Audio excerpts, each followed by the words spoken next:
Hello friends, Namrata art and craft ಚಾನೆಲ್ಗೆ ನಿಮಗೆಲ್ಲರಿಗೂ ಸ್ವಾಗತ.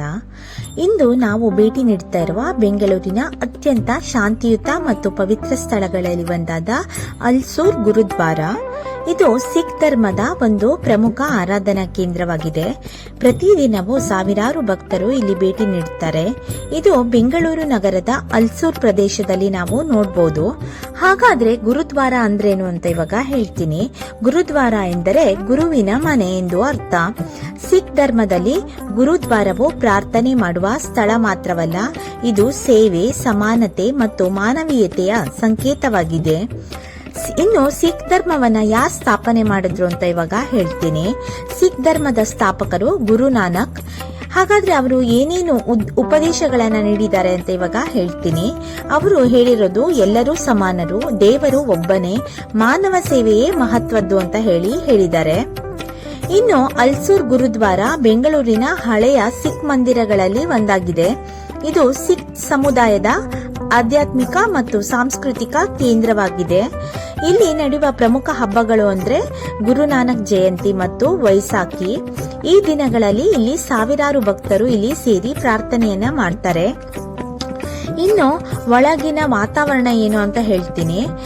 ಇನ್ನು ಬೆಳಗ್ಗೆ ಇಲ್ಲಿ 6 ಗಂಟೆಯಿಂದ 9 ಗಂಟೆ ತನಕ ಗುರುದ್ವಾರ ಒಳಗೆ ಪ್ರವೇಶಿಸಿದಾಗ ಶಾಂತಿ ಮತ್ತು ಪವಿತ್ರತೆ ಅನುಭವವಾಗುತ್ತೆ. ಎಲ್ಲರೂ ತಲೆ ಮುಚ್ಚಿಕೊಂಡು ಒಳಗೆ ಹೋಗಬೇಕು. ಪಾದರಕ್ಷೆಗಳನ್ನ ಹೊರಗೆ ತೆಗೆದು ಇಡಬೇಕು. ಇನ್ನು ಮುಖ್ಯ ಸಭಾಂಗಣದಲ್ಲಿ ಗುರು ಗ್ರಂಥ ಸಾಹೇಬ್ ಇರುತ್ತದೆ. ಇದು ಸಿಖ್ ಧರ್ಮದ ಪವಿತ್ರ ಗ್ರಂಥ. ಭಕ್ತರು ಇಲ್ಲಿ ಕುಳಿತು ಕೀರ್ತನೆಗಳನ್ನ ಕೇಳ್ತಾರೆ ಮತ್ತು ಧ್ಯಾನವನ್ನ ಸಹ ಮಾಡ್ತಾರೆ. ಇಲ್ಲಿ ನಾವು ಡೈಲಿ ಲಂಗರ್ ಸೇವೆಯನ್ನ ನೋಡಬಹುದು. ಈ ಲಂಗರ್ ಸೇವೆ ದಿನನಿತ್ಯ 1 ಗಂಟೆ 15 ನಿಮಿಷದಿಂದ 3 ಗಂಟೆ ತನಕ ನಾವು ಇಲ್ಲಿ ನೋಡಬಹುದು. ಗುರುದ್ವಾರದ ಅತ್ಯಂತ ವಿಶೇಷವಾದ ಭಾಗವೇ ಲಂಗರ್. ಹಾಗಾದ್ರೆ ಲಂಗರ್ ಅಂದ್ರೆ ಏನು ಅಂತ ಇವಾಗ ಹೇಳ್ತೀನಿ. ಲಂಗರ್ ಅಂದ್ರೆ ಎಲ್ಲರಿಗೂ ಉಚಿತ ಆಹಾರ. ಇಲ್ಲಿ ಜಾತಿ, ಧರ್ಮ, ಶ್ರೀಮಂತ, ಬಡವ ಎಂಬ ವ್ಯತ್ಯಾಸ ಇಲ್ಲ. ಎಲ್ಲರೂ ಒಂದೇ ಸಾಲಿನಲ್ಲಿ ಕುಳಿತು ಊಟವನ್ನ ಮಾಡ್ತಾರೆ. ಈ ಸೇವೆ ಸಮಾನತೆಯ ಅತ್ಯುತ್ತಮ ಉದಾಹರಣೆ. ಸ್ವಯಂ ಸೇವಕರು ಆಹಾರ ತಯಾರಿಸಿ ಮತ್ತು ವಿತರಿಸುತ್ತಾರೆ.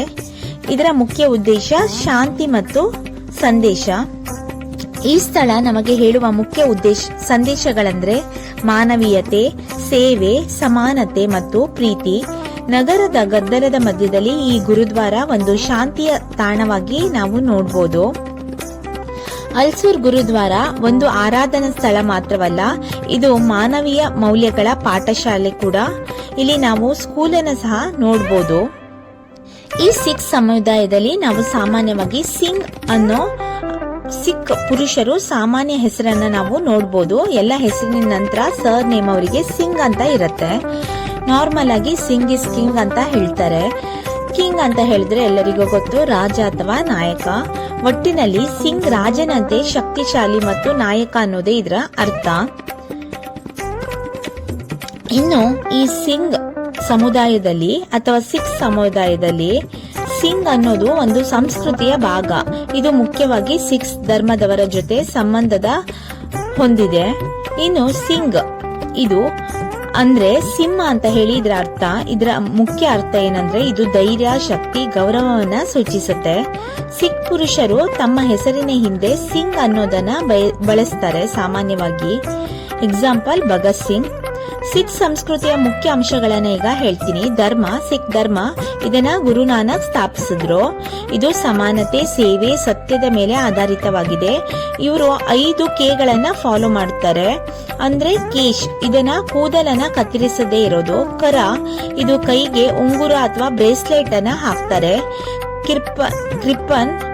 ಕಿರ್ಪನ್ ಇದು ಚಿಕ್ಕ ಕತ್ತಿ, ಅಂದ್ರೆ ಧರ್ಮದ ರಕ್ಷಣೆಯನ್ನ ಮಾಡ್ತಾರೆ. ಕಂಗ, ಇದು ಕೂದಲು ಸರಿಪಡಿಸುವುದು.